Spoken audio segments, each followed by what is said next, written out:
દરેક નીતિની સામે કાયદાની રીતે ઊભો રહેતો SSK ન્યૂઝ ચેનલ. પાંડેસરા પોલીસે 3 બાળાઓ સાથે શારીરિક અડપલા કરનાર નરાધમને ઝડપી પાડી સળિયા પાછળ ધકેલી દીધો છે. પાંડેસરા પોલીસ મથકનો સ્ટાફ પેટ્રોલિંગમાં હતો ત્યારે બાતમીના આધારે પાંડેસરા વિસ્તારમાં રહેતી 3 બાળકીઓ સાથે શારીરિક અડપલા કરનાર નરાધમ વિજય ભગવાન ઇંગળેને ઝડપી પાડ્યો હતો અને પોલીસે આરોપીની ધરપકડ કરી તેની વિરુદ્ધ કાયદેસરની કાર્યવાહી હાથ ધરી છે.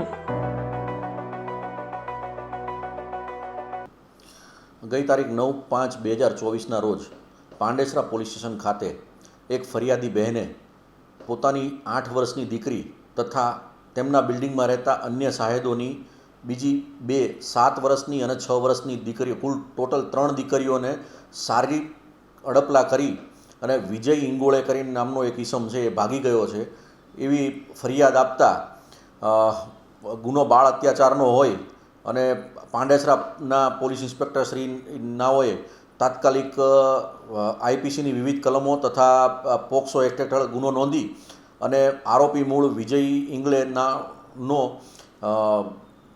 મહારાષ્ટ્રના અકોલાનો વતની હોય તાત્કાલિક એક ટીમ મહારાષ્ટ્ર રવાના કરેલી અને બીજી 3-4 ટીમો જે લોકલ પાંડેસરાના વિસ્તારો છે તેમાં આરોપીની તપાસ કરવામાં આવેલી. દરમિયાન પોકો હરેશભાઈ નાઓની ચોક્કસ બાતમીના આધારે આ વિજય ઇંગોળેની ધરપકડ કરવામાં આવેલી અને મુદત અંદર નામદાર કોર્ટમાં મોકલી આપવામાં આવેલ અને હાલ એ જ્યુડિશિયલ કસ્ટડીમાં છે.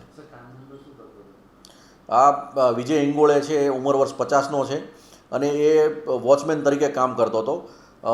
આનંદો હોમ્સ ડુંડી ગામ ખાતે એમના 2 દીકરા રહે છે, ત્યાં એ જમવા માટે જતો હતો અને એ દરમિયાન આનંદો હોમ્સના પાર્કિંગમાં એણે આ કાંડ કરેલું છે. દરેક નીતિની સામે કાયદાની રીતે ઊભો રહેતો SSK ન્યૂઝ ચેનલ.